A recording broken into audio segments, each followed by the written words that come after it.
बहुत बहुत धन्यवाद।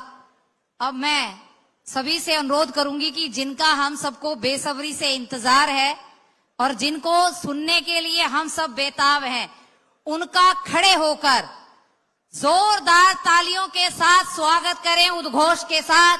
और मैं मंच पर आमंत्रित करूंगी हमारे बहुत ही यशस्वी, ओजस्वी, तेजस्वी माननीय मनोहर लाल जी को। भारत माता की, भारत माता की। मनोहर लाल जी को जय श्री राम। मनोहर लाल जी को जय श्री राम। भारत माता की।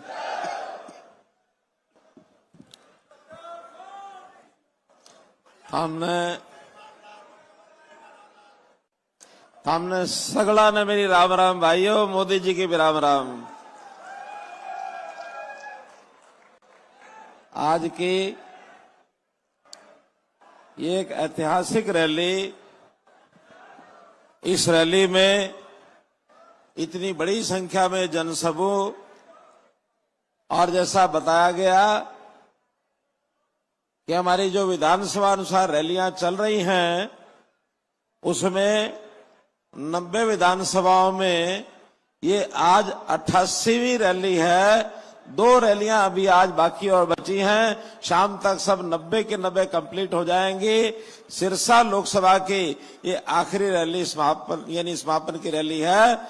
इसमें आपको सबको बहुत बहुत बधाई, बहुत बहुत शुभकामनाएं। मंच पर विराजमान हमारे साथी, मैं साथी इसलिए कह रहा हूं कि लोकसभा का चुनाव हमारे अशोक तंवर जी सिरसा से लड़ रहे हैं और मैं भी लोकसभा का चुनाव करनाल से लड़ रहा हूं, तो वे ना मेरे साथी है। तो इस नाते से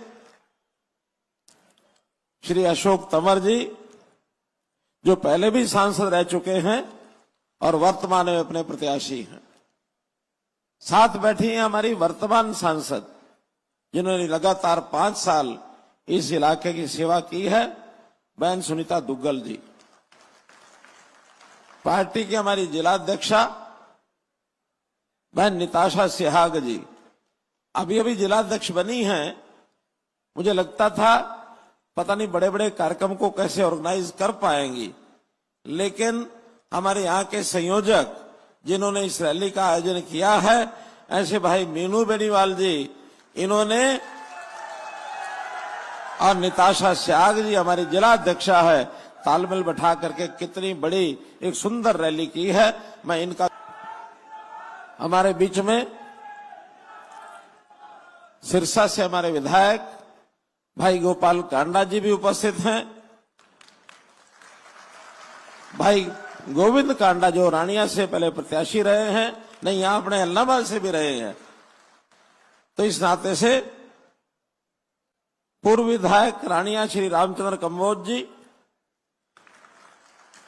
सरकार में चेयरमैन है भाई वेद फुल्ला जी, पार्टी के बहुत ही पुराने हमारे नेता, ऐसे नेता जिन्होंने पार्टी की एक प्रकार से हम बीज बोया, जड़ें इन्होंने जमाई, उसके ऊपर आज फल फूल वृक्ष लग रहे हैं। तो ऐसे हमारे आदरणीय श्री जगदीश चोपड़ा जी, पार्टी के पूर्व जिलाध्यक्ष श्री अमीर चंद मेहता जी। मित्रों, सबसे पहले तो आप सब जनता, जैसा मीनू भाई जी ने बताया, उन्होंने कहा कि इतनी बड़ी संख्या में, क्योंकि मीनू बेनीवाल जी ने पार्टी ज्वाइन की थी कुछ महीने पहले, लेकिन इनके साथ जितने साथी थे उस दिन तो शायद शामिल नहीं हो सके, लेकिन आज सामूहिक रूप से आप सब लोगों को भारतीय जनता पार्टी का सदस्य बनाया जाता है, इसलिए आपको बहुत बहुत बधाई। मीनू बेनीवाल जी एक केवल राजनीतिक आदमी नहीं, बल्कि एक जन सेवक हैं। जैसे अपनी तकरीर में बता रहे थे कि कितने इन्होंने सेवा के कैंप लगाए, और आप सब लोग इनका जो सहयोग करते हैं, जन सेवक और राजनीति दोनों चीजें मिल जाएं तो सोने पर सुहागा होता है। मित्रों, सोने पर सुहागा। तो हमारे पत्रकार छायाकार भाई भी यहां है उपस्थित, मैं उनका भी सबका अभिनंदन करता हूं। आजकल पत्रकार छायाकार मित्र खास दोस्त बनते हैं तभी बातें आगे बढ़ती हैं। इनके हाथ में बहुत कुछ आ गया, तो इसलिए इनका भी सबका बहुत बहुत अभिनंदन।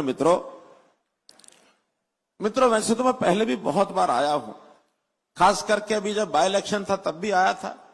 उससे पहले भी सन 1990 से बाद तो भारतीय जनता पार्टी और संघ के नाते लगातार आता रहा हूं। ये मेरे सारों इलाकों देखे उड़ा, सब देखे उड़ा। अलनाबाद होया, फिर नीमला गांव होया, गंगा गोरीवाड़ा, वो सारे गांव हुए, अबूब शहर तक कितना ही मैं घूमा उस इलाके में। माधो सिंह आना भी पहले आना हुआ, सिरसा तो बहुत ही आता था। उस समय के बहुत साथी मिलते हैं, मन में बड़ा आनंद आता है। तो आज मेरे मित्रों नए उत्साह के साथ हम यहां दिख रहे हैं। सब गर्मी भी खूब है, मौसम की भी गर्मी है, चुनाव की भी गर्मी है, लेकिन यह गर्मी जब मन में उत्साह हो तो इस गर्मी का बहुत लाभ हो जाता है और ये हमको सबको मजबूत करती है। भाई बहनों, आपका प्यार और समर्थन, इसको मैं नमन करता हूं। लगातार हरियाणा की जनता की सेवा का मैंने 9.5 साल का अवसर मिला, मैंने पीछे मुड़ के नहीं देखा। हर दृष्टि से जनता की सेवा कैसे की जाए, बहुत से काम गिनाए गए हैं। आज मैं काम गिनाने नहीं आया हूं। हाँ, एक समस्या यहां इस इलाके की पानी की जो हमेशा रहती थी, और इसके बारे में अलग अलग नेता अलग अलग कहते थे। एक आपके नेता के बारे में तो ये कहा जाता है कि थारे अठे का जो नेता चौटाला जी, वो कहा करतो कि पानी ना मांगो बाकी क्या मांग लो। यूं ही कहता था, बाकी क्या मांग लो क्योंकि थारो भांडो खराब है, यूं ही कहता ना। लेकिन भाइयों, अब ये भांडे ने सही कर दियो भाई, कोई चिंता ना करो, सब ठीक कर देगा, सब ठीक कर देगा, चिंता नहीं करो, बस इस भांडे ने ठीक कर दो।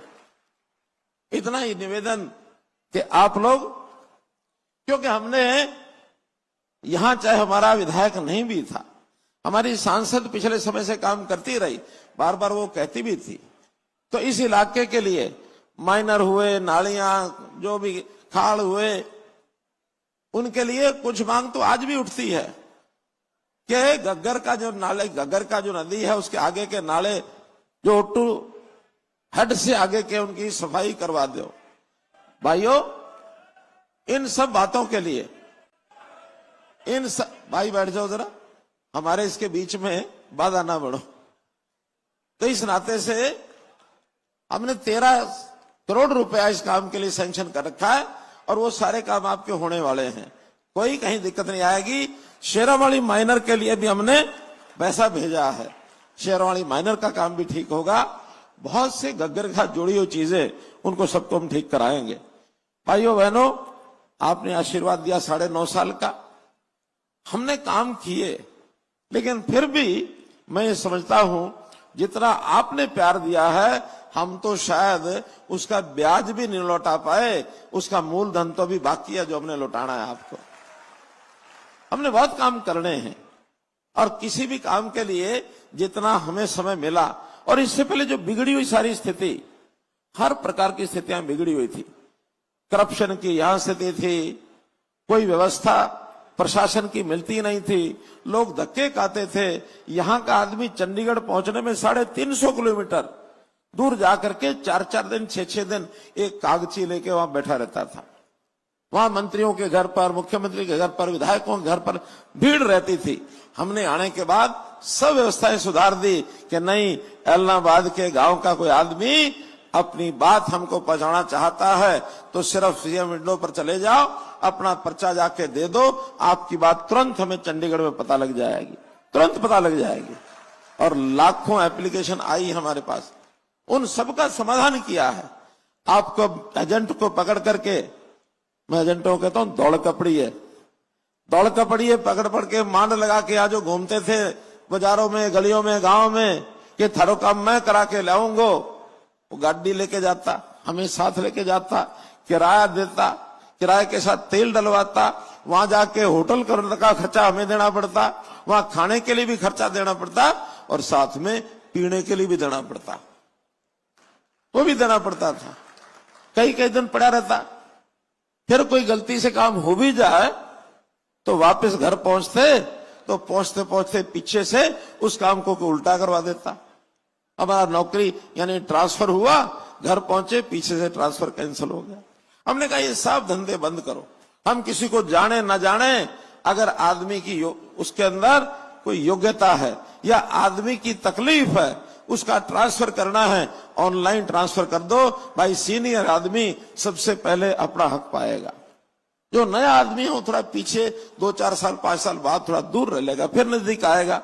हर किसी के नंबर बता दिए कि थारे इतने नंबर है ट्रांसफर में, ये रैंक बना, इस रैंक के हिसाब से आगे बढ़ते जाओ। जैसे रिटायरमेंट के नजदीक आएगा, अपने घर के पास या जहां घर है उस जगह पर पहुंच जाएगा। ये हमने पॉलिसी बढ़ाई। कोई भी मास्टर पूछ के देख लेना, मास्टर आज ट्रांसफर के लिए कोई नहीं जाता। ऐसे ही बाकी कर्मचारियों के लिए हमने कर दिया है कि कर्मचारी मन चाहे स्थान पर रहेंगे। हाँ, एक वार्निंग हम कर्मचारियों को देते हैं, पहले भी दी है, आज भी देते हैं कि गलत काम कोई मत करना।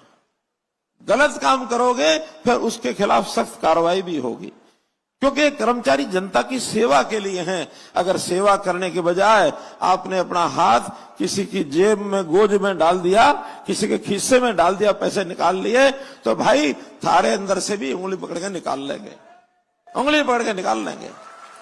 इस करप्शन के खिलाफ हम हैं। और एक बात तो मैं आज और भी कहना चाहता हूं मंच से, कुछ हमारे कर्मचारी अधिकारी ये कहीं ना कहीं पुराने खूंटों से बंधे हुए हैं और वे इन इलेक्शनों में भी गड़बड़ करने लग गए हैं। कोई भी छोटी सी बात, क्योंकि नुक्ते बहुत जानते हैं, जनता को परेशान करने के लिए कोई चिट्ठी निकाल देंगे, क्या ये तुम्हारे ऊपर रिकवरी डाली, जल्दी लेके आओ, ये तुम्हारे खिलाफ ये कार्रवाई करेंगे, FIR करा देंगे, तुम ये काम करो। रोजाना नया तमाशा पिछले 1 महीने से मैं देख रहा हूं। मैं कर्मचारियों को इस मंच से और वार्न करना चाहता हूं कि अगर कहीं इस राजनीति के इस भंवर में फंस करके आपने को उल्टा काम किया तो 4 जून तक तो थारा, 5 जून के बाद भाइयों हमारा, हम जो चाहेंगे सो करेंगे। जनता को परेशान नहीं होने देंगे भाइयों बहनों। तो मेरे मित्रों, अब ये चौथे चरण का मतदान लोकसभा का खत्म हो गया है।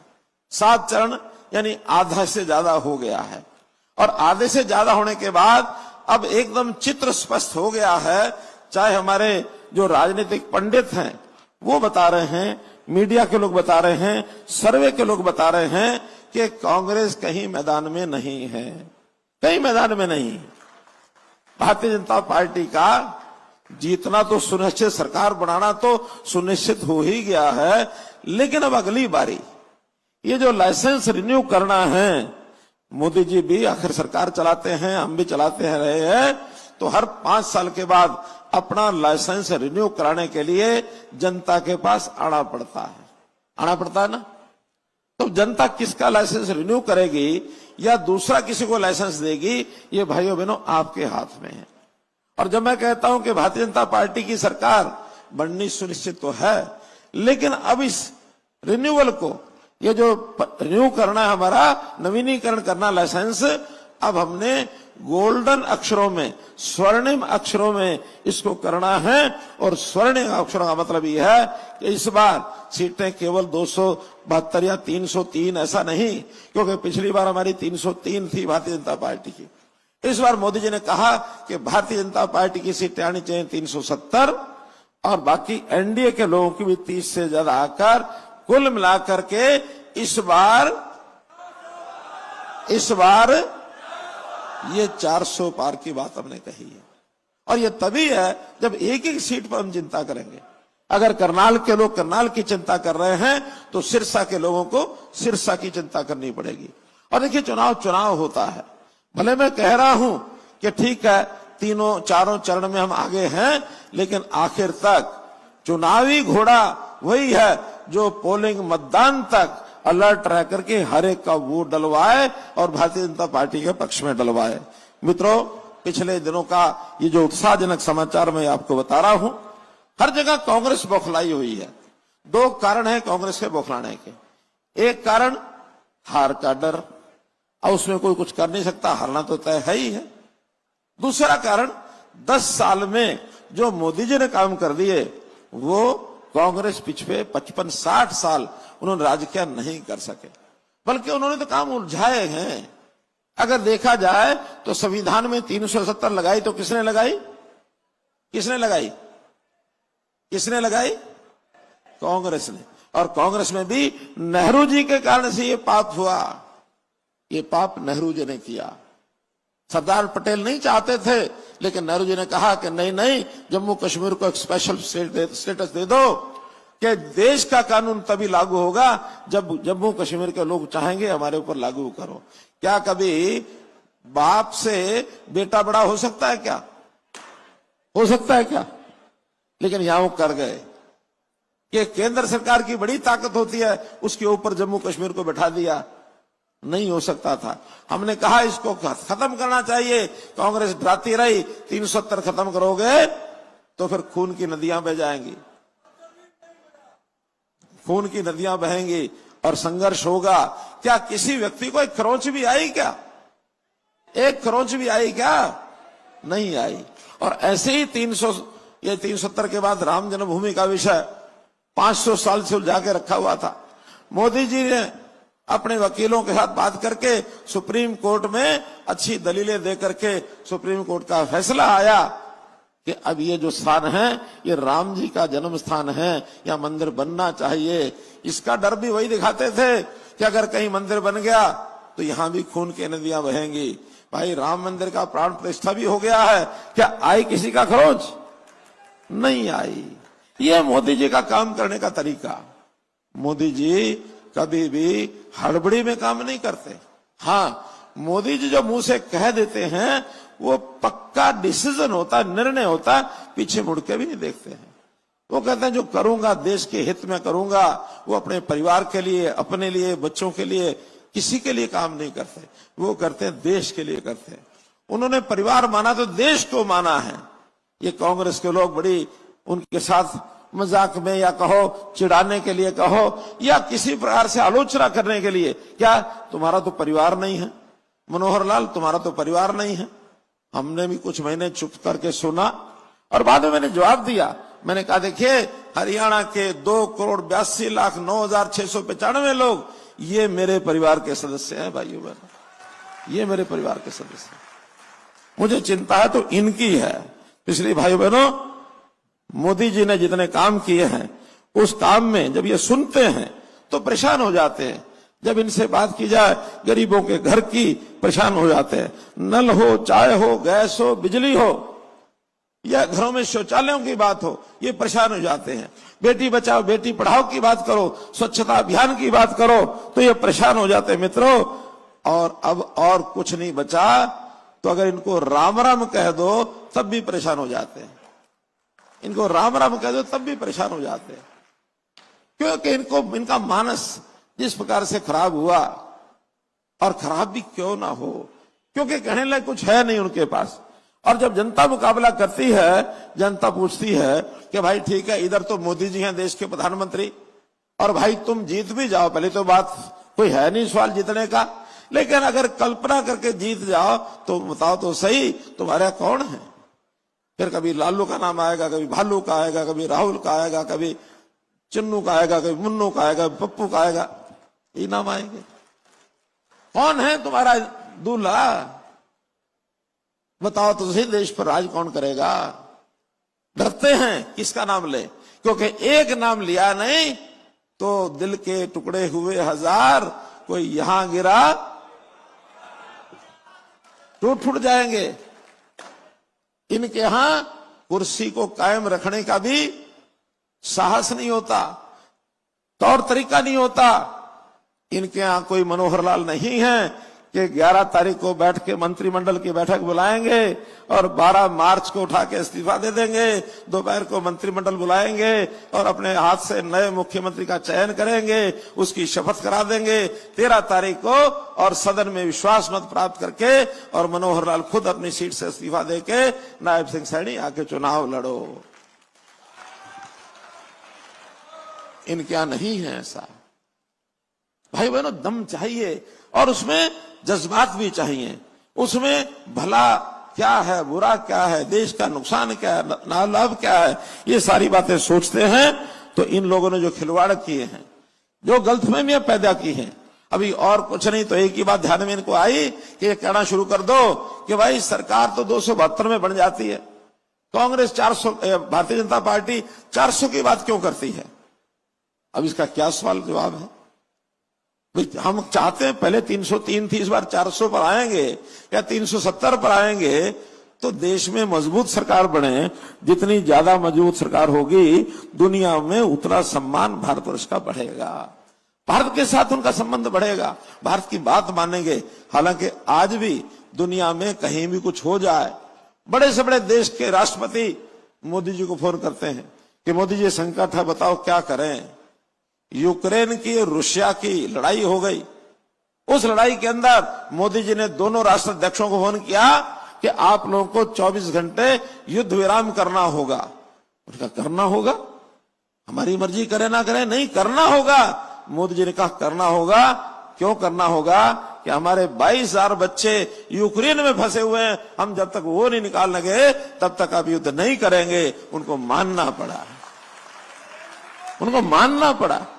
और बल्कि इसी कारण से दुनिया के और बहुत देशों के बच्चे यूक्रेन में गए हुए थे, लाखों बच्चों की जान बची, सबने बच्चे निकाले अपने। आज अमेरिका जैसा देश भी जब संकट में फंसता है मोदी जी से सलाह करता है। और अगर हमारी ये सीटें और बढ़ के आएंगी तो अगर मोदी जी का कद बढ़ेगा तो इस देश का लेवल ऊंचा उठेगा। मित्रों, देश आगे बढ़ेगा। तो हम देश के प्रति काम करने वाले लोग हैं। प्रधानमंत्री ने 10 साल में इस देश का जितना मान बढ़ाया उतना उससे और अगले 5 साल में इससे ज्यादा बढ़ाएंगे। आज मुझे एक पत्रकार पूछ रहे थे पिछले 5 साल में ऐसी क्या खास बात हुई है कि आप पहले से ज्यादा मांग रहे हैं। हमने कहा मैं बताता हूं। हमने G20 एक विश्व का बहुत बड़ा एक संगठन है, सारी दुनिया के लोग, उसकी अध्यक्षता हमने पहली बार की है। पहली बार G20 में दुनिया की हमने अध्यक्षता की है।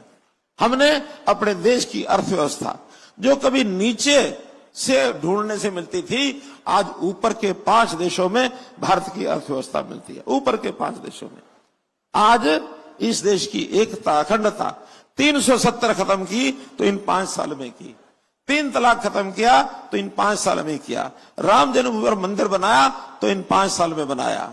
तो नक्सलवाद का खात्मा किया, जो बिहार से लेकर के और कर्नाटक तक देश के बीचों बीच नक्सलवाद, उसको खत्म किया तो इन 5 साल में किया। हमारे नॉर्थ ईस्ट के देश नागालैंड, मणिपुर, मेघालय, असम, त्रिपुरा, ये सब आग से झुलसते थे, अपने आप को इंडियन नहीं कहते थे। अगर यहां से कोई चला जाए तो वो लोग यहां के लोगों को गाली देते थे, you bloody Indians, you Indian dogs, ऐसा करके बोलते थे। आज वही लोग हमारे प्रधानमंत्री जी ने और साथ में अमित शाह जी ने 100 से ज्यादा चक्कर लगाए हैं, लोगों को समझाया है। छोटे छोटे प्रदेश हैं कि देश की मुख्य धारा में आ जाओ। और आज मुझे आपको बताते हुए खुशी हो रही है, आधे से ज्यादा प्रदेश ऐसे हैं जहां भारतीय जनता पार्टी का या तो राज चल रहा है या मुख्य विपक्षी दल के रूप में बैठे। कभी हाथ से भी, चिमटे से भी छूते नहीं थे कमल के निशान को, लेकिन आज उन्होंने अपनाया है। आज तो देशभक्ति की बात आती है तो हमेशा भारतीय जनता पार्टी मोदी जी सामने खड़े दिखते हैं। एक सर्वे हुआ, जब वोटर पिछले 4 जो हो गए हैं फेज, एक वोटर बाहर निकलता है और वहां वो पूछता है पत्रकार, मीडिया का आदमी, भाई वोट कहां डाल के आए हो। कांग्रेस एक साथ में खड़ा है, नहीं नहीं आप पूछ नहीं सकते, पूछेंगे तो आचार संहिता का उल्लंघन हो जाएगा। वोटर ने कहा कि नहीं, मैं नाम नहीं बताऊंगा पार्टी का, ना नेता का, कैंडिडेट का नाम बताऊंगा, फिर तो उल्लंघन नहीं होता। कि हाँ नहीं होता, फिर बता दो। उन्होंने कहा देखिए, मैं अपने ऐसी पार्टी जो देशभक्त है, राष्ट्रभक्त है, उसका नेता देशभक्त है, मैं उसको वोट के डाल के आया हूं। कांग्रेस चिल्लाना शुरू कर दिया कि नहीं नहीं, इसने तो बता दिया, ये तो सिर्फ मोदी जी हैं और तो कोई है ही नहीं है। यानी कांग्रेस को भी लगता है कि देशभक्ति की बात करोगे तो ये भारतीय जनता पार्टी की तरफ जाएगी, भारत माता की जय करोगे तो ये भारतीय जनता पार्टी की तरफ जाएगी। मित्रों, इस प्रकार से जो ये हरियाणा के अंदर कांग्रेस को हार नजर आ रही है, दिल्ली में तो मां बेटा परेशान है, हरियाणा में बाप बेटा परेशान है। समझ गए ना? कि दिल्ली में मां बेटा कौन है? सोनिया राहुल। और हरियाणा में बाप बेटा कौन है? हुड्डा और उसका बेटा दीपू। हुआ क्या, जब ये चुनाव आए, पत्रकार ने पूछा कि अब इस बार दोनों पार्टियों के जो नेता हैं भूपेंद्र सिंह और दीपेंद्र सिंह कहां से लड़ेंगे? हुड्डा साहब कहते हैं कि नहीं भाई, पिछली बार हम दोनों लड़े थे, दोनों हार गए, इस बार दोनों नहीं, एक लड़ेंगे। क्या कारण है भाई, दोनों क्यों नहीं लड़ते? कारण साफ है कि पिछली बार 10 की 10 हारे थे, लेकिन गम सिर्फ 2 के हारने का, 8 के हारने का गम नहीं था उनको। तकलीफ 2 की हुई, सोचा हारनी तो सारी हैं, तो इस बार 2 की तकलीफ क्यों सही जाए, एक ही की तकलीफ सह लो, अपना जो है नुकसान, अपना जो दुख है आधा कर लो। तो हुड्डा जी अपना दुख आधा करने के लिए और एक ही सीट पर बाप बेटे पे चल रहे हैं, दोनों नहीं लड़े हैं। तो मित्रों, हम तो अपने परिवार में सब लोगों को परिवार साथ लेके चलते हैं, लेकिन ये लोग देश को लूटने में लगे हैं और ये लूटते जनता को धोखा देके हैं। कैसे धोखा देते हैं, मैं एक कहानी सुना के अपनी बात समाप्त करता हूं। गांव में मैंने कई बार देखा होगा, रात को भैंस चोरी हो जाती है, कभी कभी हो जाती है ना। चोरी करने वाले गिरोह आते हैं, अकेला नहीं आता, तो 5 से 10 लोग चोरी करने आते हैं। एक गांव में रात को गिरोह चला गया चोरी करने के लिए, भैंसों की चोरी करने के लिए। चोर चालाक थे बड़े, उन्होंने क्या किया, 2 ग्रुप बना लिए चोरों के। एक ग्रुप ने तो भैंस की जो घंटी बंधी होती है ना गले में, लोग घंटी इसलिए बांधते हैं कि कहीं अगर खुल जाए तो भैंस का पता लग जाए घंटी बजते हुए किधर जा रही है। तो उस एक ने तो घंटी खोल ली और दूसरे ग्रुप ने भैंस खोल ली। तो भैंस खोलने वाला इधर चल पड़े और घंटी बजाते हुए एक ग्रुप इधर चल पड़ा। गांव के लोग उठे, सुन गया कि तो चोर है, कोई भैंस चोर है, घंटी बज रही है और भैंस को चुरा के ले जा रहे हैं। वो घंटी वाला तेज दौड़ा, गांव के सारे लोग उसके पीछे हो गए और भैंस वाला भैंस लेके चला गया और घंटी वाला जाकर के खेत में घंटी डाली और दौड़ गया। ढूंढा तो घंटी मिल गई। अब गांव के लोग घंटी लेके घंटी बजाते हुए आ गए, भैंस तो मिली नहीं, भैंस मिली नहीं। तो ये चोरी ऐसे ही करते मित्रों, ये घोषणा कुछ करेंगे, आप उसके पीछे दौड़ेंगे, लेकिन पल्ले इनके कुछ है नहीं, देंगे कुछ नहीं, ये कुछ नहीं देंगे।